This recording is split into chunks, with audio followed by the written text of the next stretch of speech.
Hey everybody, welcome back to All the Math. That's all the math you need for computer science.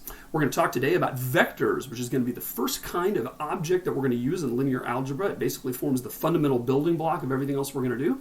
And in this episode, I'm going to define what vectors are, give you some different ways to think about them, some examples, talk about the different operations that you can use to operate on vectors, and then we're going to do a little code in the languages R and Python in order to show you different ways that you can manipulate them via a computer program, which is what we're going to do a lot because vectors can pack in a lot of data. We're going to want a computer to be able to help us with that. So a vector is basically something that can be contrasted with the other thing you've learned about up to this point in your math career, which is called a scalar. So we have scalar quantities and vector quantities. The word scalar is related to the word scale, and you can think of it as stepping on the scale and you get a number from your scale, right, that tells you how much you weigh. You may or may not like that number, but you do in fact get one number back. And that's the key point about what a scalar quantity is. It basically just means it has one number to it. It is a one-dimensional quantity. Can't be broken down any more than that. So we might say that Google's stock price today is a scalar value. It's going to be 68 or whatever it's trading for.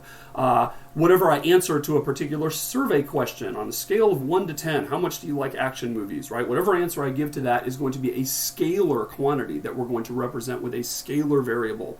You can think of a million other examples because basically everything that can be represented in terms of a numeric quantity is in fact a scalar, right?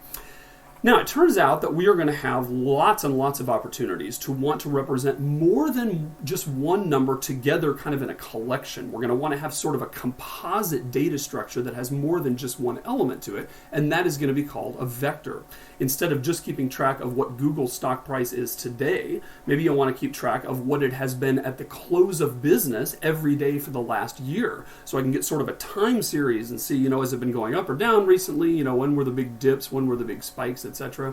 Maybe I'm taking a survey of 20 questions, and so I'm not just interested in what did I answer to question number 1. I want to know what did I answer to all the different questions, so I can treat them in some way. I can do some kind of statistical operation to see, what other people I'm similar to or whatever.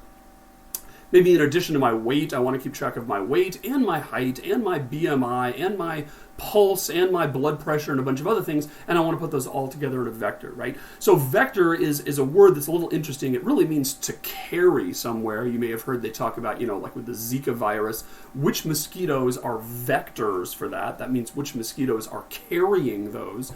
And really, as we see what vectors mean, you'll understand the reason that we use that term, because there's an interpretation of the vector concept that really does involve carrying or translating something. Right now, though, just think of it as a collection of numbers all together of any size, and what we're going to get out of that is essentially a multi-dimensional quantity instead of a single-dimensional quantity. All right. So if you look at this in terms of notation, we might say we have the letter A, and that equals 5. That's how we represent a scalar quantity.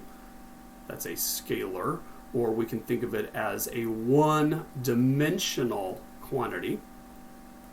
And really, the way you might visualize this, going back to 3rd grade or something, and hopefully you still have something like this in your mind, because this is a very useful way to think about numbers, is the number line, right?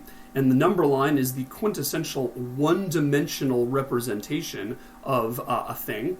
And we have the positives going in one direction and the negatives going in another direction, yada, yada, yada. And when we say A equals 5, we might visualize that by saying, aha, A is right there on our number line here, right? And you can imagine adding numbers to it and going to the right and going to the left, subtracting numbers. And we can say, if one number's here on the number line and one number's here, we can figure out which one's greater or less, all that kind of stuff, right? All those things Mrs. Jones taught you in 3rd grade are very useful. However, when we deal with a vector quantity, and the way we're going to show that is something like this, we're going to draw this cute little arrowhead on top of the variable. And that's going to indicate that it is a vector instead of a scalar quantity. And the way we're going to draw that typically is with boxes, and we're going to put something like this on here, 2, 5. And that means that this vector has 2 different elements to it. And that is why it is not a scalar quantity, it is a vector quantity. In this case, it's 2-dimensional. I'm going to define the term dimension a little bit more formally later on, and we'll talk about exactly what that means. But you can already get the idea, right? It basically means that it has 2 parts to it.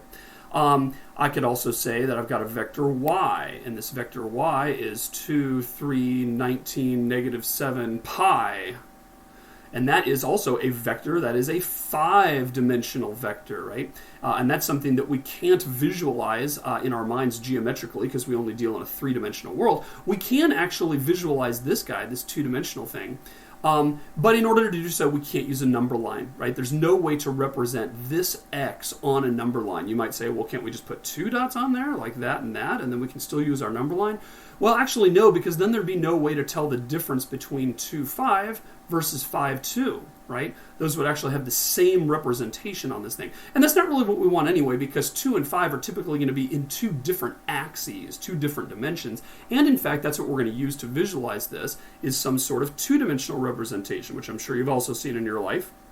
So imagine our little axes here, and we've got an x-axis and a y-axis. I use x and y loosely. I don't mean x and y in terms of the name of the variable, because remember we had our x thing here as being 2 and 5. So when I say x-axis, I don't mean that x. I just mean the going left and right axis versus the going up and down axis, right? But we could represent that point as a point right there, right, which is 2 in the x direction, and then 5 in the y direction, right? So that is a good way to represent this point. We basically need 2 dimensions in order to represent a 2-dimensional quantity, okay?